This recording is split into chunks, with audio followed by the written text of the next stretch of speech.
বাবার বয়স 100 বছর হইল, 100 বছর। উনি রোজ দিন ভ্রমণে বাইরে, परिक्रमाয় বাইরে। ये जो बाबा दर्शन कर रहे हैं, हमारे बाबा बनारस से हैं, जिनकी उम्र है 129 वर्ष। इनका जन्म तिथि है 1896।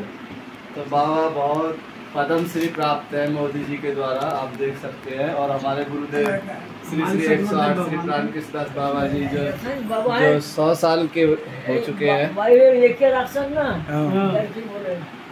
बैनर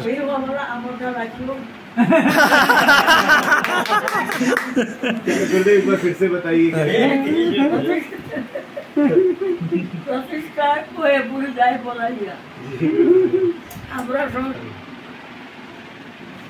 সব চার করা যায়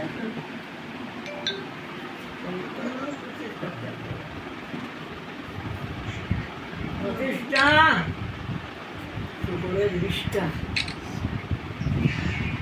কেন মাখিয়ে এলেন? রূপ গোস্বামী বলছেন, আরে বলছেন জীব গোস্বামী কি? জীব গোস্বামী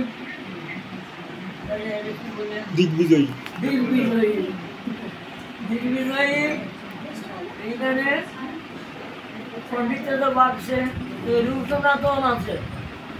রূপসনাতন পণ্ডিত এদের করতে পারো কে তুমি দিগ্বিজয়ী।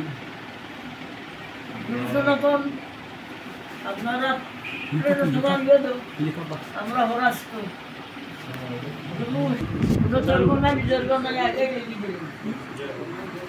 জীব গোস্বামী ছিলেন